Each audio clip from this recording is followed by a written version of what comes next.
do non-Jews use their garages for their cars? Where do they store sukkah boards, Passover boxes, car menorahs? It makes no sense! Like the opening mitzvah in this week's double Torah portion of Chukat Balak, where people who become ritually impure are purified with a mixture made from the ashes of a red cow. I'm talking the original Red Bull from before the FDA banned animal embers from energy drinks. Look. Any cow can be a red cow if you leave it out in the sun long enough. But these red cows were special.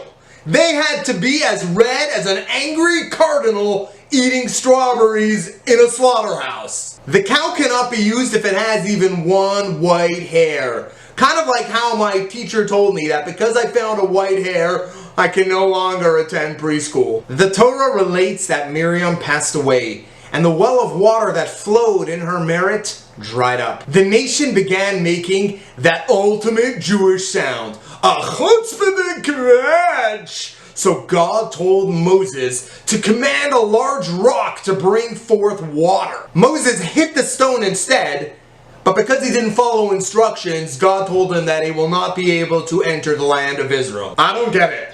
Why when Moses hit the rock, sweet water gushed out of it, but when I hit the rock, he slammed me through a table and held me in a chokehold for 10 seconds. Moses' brother Aaron then passed away on top of a mountain. He was succeeded by his son Elazar, but ever since, Jews have refused to climb mountains. The only summit I want to reach is the product marketing summit.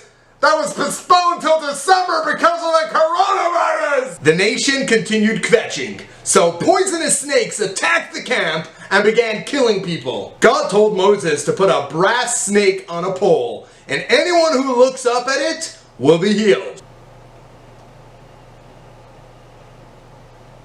No. It doesn't work for indigestion. The Israelites had to pass through some lands to get to Israel, but Edom refused entry, and Sichon and Og, the Amorite kings, opted for all-out war. So we did what I call the triple bypass surgery, bypassing Edom and cutting through the giant Amorite armies. I once had to get triple bypass surgery on my teeth. Probably because my doctor advised me to eat Israeli salad, and that's basically made of Bisley and Bamba, right? So I went on a self-imposed Bisley and Bamba diet for 6 months, and now I know why the Bamba baby has only one tooth. My teeth were like a synagogue, filled with plaques. I asked my mother for some homeopathic cures, and it turns out that chocolate rugelach doesn't cure chronic toothache. I went to my dentist, who also happens to be the Shul Candyman, so I know him quite well. He asked me if I ever floss. I said, "Don't you know Jews are not allowed to eat blood?" He told me he would give me 3 crowns, and I'm still waiting. He didn't even give me a crown royal. I think he was just selling me a bridge. The second half of this week's Torah portion is called Balak, named after the king of Moab, who hired a prophet named Bilam to curse the Israelites. On the way, Bilam's donkey saw an angel crossing the street. He veered off-road to avoid a dangerous and very spiritual accident. "Hey Tony, forget the body shop. This Bronco's gonna need some new spark plugs." Bilam beat his donkey with a stick to get it to move. So the donkey opened its mouth and told him off. But what could you possibly respond to a donkey who just called you a stubborn mule? "Oh yeah? Well, hee-haw, hee-haw." 3 times from 3 vantage points, Bilam tried to curse the Israelites, but each time great blessings and happy prophecies just flowed out of his mouth. Balak was furious at the failed curses, so Bilam turned to his donkey and said, "Hey, you tell him what you saw." "Hee-haw, hee-haw." "You stupid donkey. I bless you to enjoy a life filled with delicious oats and a loving master.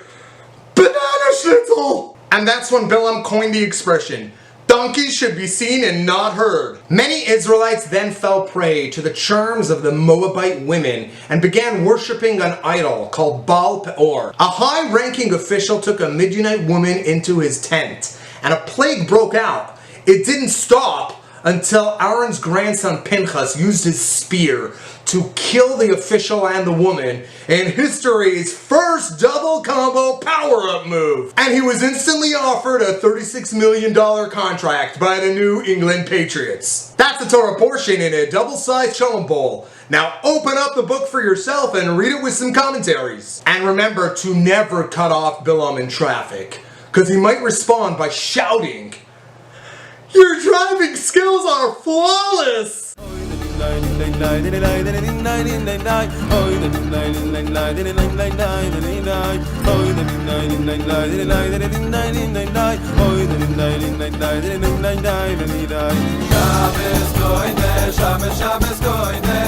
Shabbos,